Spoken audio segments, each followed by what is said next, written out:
Hello and welcome. আজ বানাচ্ছি egg chowmein. চলুন রেসিপিটা দেখে নিই। চাউমিনটাকে আমি জলের মধ্যে সেদ্ধ করতে দিয়েছি অল্প একটু তেল আর নুন দিয়ে। সেদ্ধ হয়ে গেলে জলটা ছেঁকে নিতে হবে। এরপর সবজিগুলো কেটে নেব। আমি এখানে নিয়েছি বাঁধাকপি, গাজর আর নিয়েছি ক্যাপসিকাম। ক্যাপসিকামের সাদা অংশটা কেটে বাদ দিতে হবে। এছাড়াও লাগবে পেঁয়াজ, রসুন, লঙ্কা আর আদা। ভালো করে সবজিগুলোকে ধুয়ে নিয়ে ঝিরিঝিরি করে কেটে ফেলতে হবে।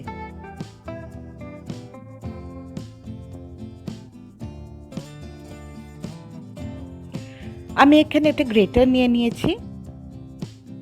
এই অংশটা দিয়ে আমি ঝিরিঝিরি করে পেঁয়াজ, বাঁধাকপি আর ক্যাপসিকামটা কেটে নেব।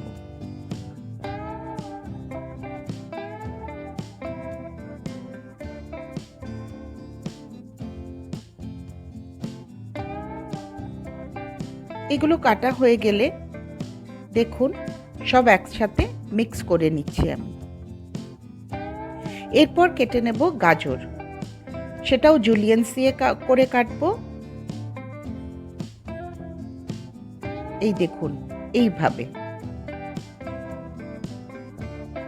এর জন্য আমি একটু বড় মুখের দিকটা ইউজ করেছি। এখানে কাটছি আমি রসুন, আদা,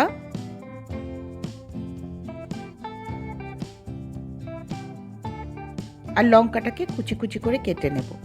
যে কোনো চাইনিজ রান্নায় একটু রসুন, আদা আর লঙ্কা কুচি এটা মাস্ট। এবার একটু বড় মুখের ফ্রাইং প্যানে নিয়ে নিলাম সাদা তেল। তার মধ্যে দিচ্ছি দুটো ডিম। যেহেতু এটা এগ চাউমিন সেই জন্য ডিম দুটো আমি ভালো করে স্ক্র্যাম্বল করে নেব অল্প একটু নুন আর অল্প একটু গোলমরিচ দিয়ে। ভালো করে স্ক্র্যাম্বল করে নেওয়ার পর একটু ভাজা ভাজা কাঁচা গন্ধটা চলে যাওয়ার পর আমি এটাকে আলাদা করে সরিয়ে রেখে দেব।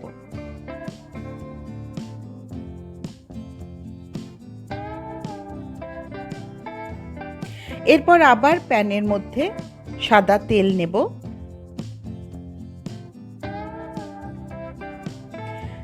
প্রথমে দেব রসুন কুচি, তারপরে আদা কুচি এবং সবশেষে লঙ্কা কুচি। এবার ভালো করে নাড়াচাড়া করে যেই একটু অ্যারোমাটা বেরোতে শুরু করবে তখন দিয়ে দেব ভেজিটেবলসগুলো, যেগুলো আমি আগেই ঝিরিঝিরি করে কেটে রেখেছিলাম। এই সবজিগুলোর থেকে এক মুঠো সবজি আমি সরিয়ে রেখে দিলাম। দিয়ে ভালো করে তেলে ভাজা ভাজা করে যেই একটু ভাজা হয়ে যাবে তারপরে মিশিয়ে দিতে হবে ছেঁকে রাখা চাউমিনটা। চাউমিনগুলো যত ঝরঝরে থাকবে তত সুন্দর করে রেসিপিটা তৈরি হবে। গলে গেলে কিন্তু আটকে আটকে যাবে আর খেতেও ভালো লাগবে না। তো সেই দিকটা একটু খেয়াল রাখতে হবে। ঠিক সময় মতো নামিয়ে নিতে হবে চাউমিনটাকে। এরপর আমি দিলাম নুন, একটু গোলমরিচ, তার সাথে একটু শুকনো লঙ্কা গুঁড়ো দিয়ে আবারও এটাকে ভালো করে মিশিয়ে নিচ্ছি। বারবার ঝরঝরে করে এটাকে মিশিয়ে নিতে হবে যাতে সব কিছু একসাথে মিশে যায়। এরপর দিলাম অল্প একটু এমএসজি বা অজিনোমোটো আর একটু ভিনেগার। এবার ভালো করে মিক্স করে নিয়ে রেডি হয়ে গেল আমার চাউমিন। এটাকে এগ চাউমিন বানানোর জন্য যেটা আমি ডিম ভেজে রেখেছিলাম সেই ডিমটাকে ওপর থেকে ছড়িয়ে দিলাম, আর যেটা সবজি অল্প একটু সরিয়ে রেখেছিলাম স্যালাডের মতন সেটা ওপর থেকে ছড়িয়ে দিলাম। রেডি হয়ে গেল এগ চাউমিন। আশা করি ভালো লেগেছে। আবার দেখা হবে। নমস্কার।